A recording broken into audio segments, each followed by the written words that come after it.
vamos a comenzar a hablar y a estudiar lo que fue la Revolución Francesa. Y de todos los temas de la historia, yo creo que la Revolución Francesa es uno de los que más nos va a entretener, si se quiere. Si bien todos los hechos son relevantes, como vamos viendo a lo largo de nuestros videos, la Revolución Francesa tiene ese no sé qué que llama la atención a todos los que nos acercamos a estudiar la historia mundial.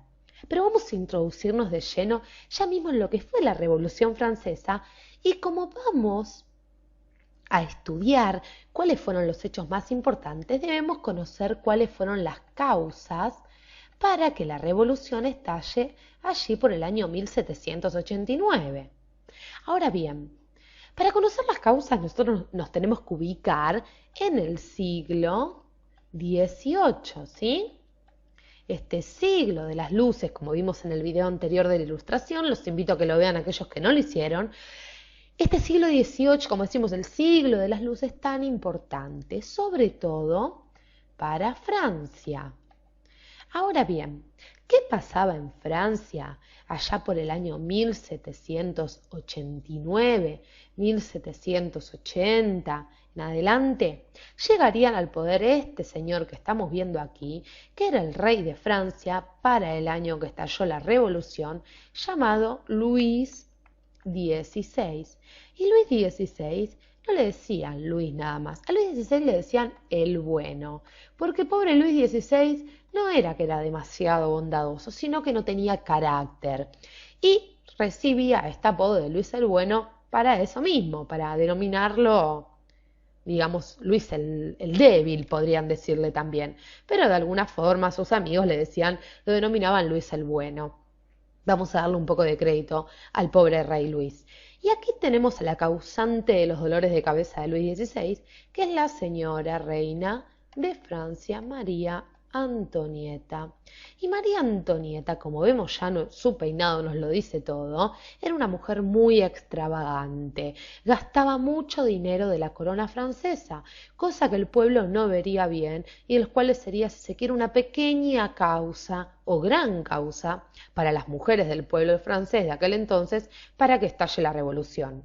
Pero pasemos directamente ya a conocer un poquito cuál era la estructura social de Francia hacia 1789.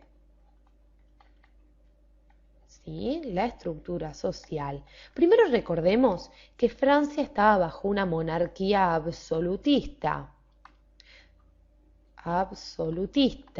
Recordemos, como veíamos en el video del absolutismo, los invito a que lo vean a los que no lo vieron, que este absolutismo se basaba en la idea del derecho divino, derecho por el cual el rey sustentaba o fundamentaba su poder, ¿sí? Obtenía su poder de Dios directamente y por eso así deshacía, controlaba el ejército, los gremios, las funciones estatales, inclusive el rey estaba por encima de la ley.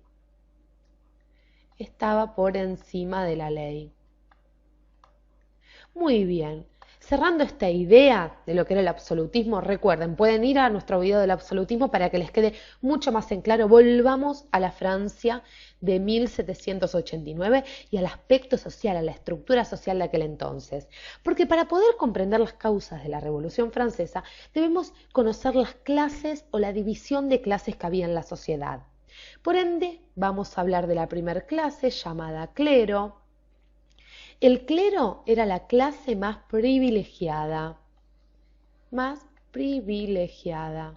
Para que se den una idea, el clero no pagaba impuestos, inclusive cobraba diezmo a los fieles. Cobraba un diezmo a los fieles. Y además eran los más cercanos al rey, ¿sí?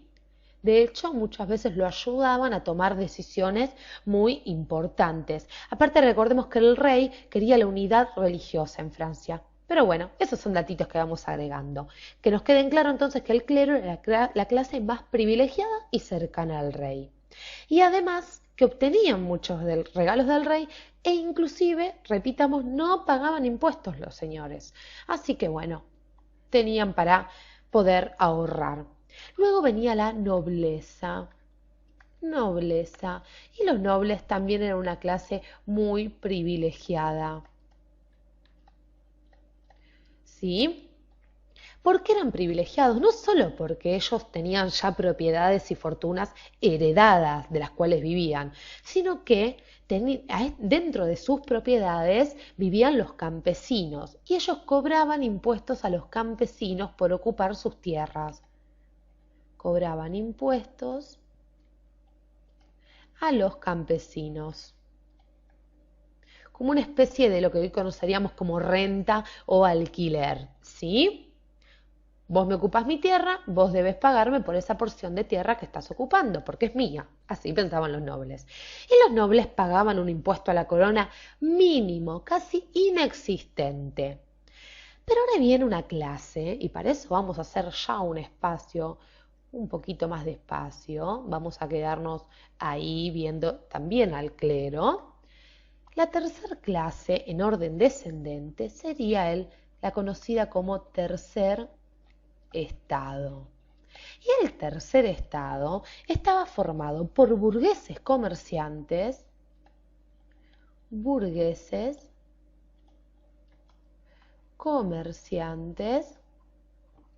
así como también por campesinos y obreros, y también por campesinos, ¿sí? Yo quiero que ustedes piensen algo. Francia para 1789 contaba con 26 millones de habitantes. De estos 26 millones, 20 millones eran ni más ni menos que campesinos y pertenecientes además al tercer estado. Francia era un país netamente rural, ¿sí? Es decir, el tercer estado era mayoría. Que nos quede bien en claro esto, porque también vamos a comprender por qué estalla luego la revolución. Ahora bien, este tercer estado no era privilegiado como las clases altas, sino que de las 5 partes de su trabajo, 4, por ejemplo, para ponerlo en número, les eran quitadas para pagar impuestos a la corona. ¿Por qué? Y ya vamos a centrarnos en este tercer estado y les voy a contar un poquito, pobre, lo que les pasaba a este tercer estado.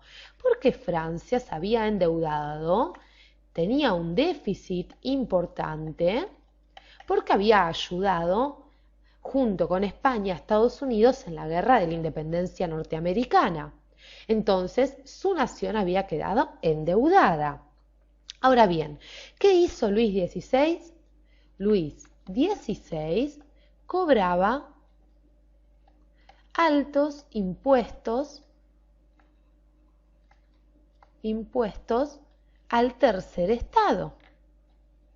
Y evidentemente esto no les caería bien, porque la corona les estaba quitando casi todo su trabajo. Además, teníamos el problema, y sobre todo el problema para la burguesía, de que en Francia, como vimos en el video propio del absolutismo, estaba el mercantilismo como política económica. Por lo cual, mercantilismo, vamos a ubicarlo bien, por lo cual todo el comercio era muy controlado. ¿Controlado por quién? Por la corona. El rey, es decir, la corona, controlaba el comercio, controlaba la economía de Francia, puso barreras estrictas con respecto a barreras aduaneras muy estrictas, controlaba el ingreso y la salida de materia prima, las producciones, imponía altos impuestos. Entonces, también los burgueses no encontraban una libertad dentro de lo que era su propio oficio. La burguesía, ante estas políticas económicas, exigía tener mayor control del comercio entonces, mayores beneficios.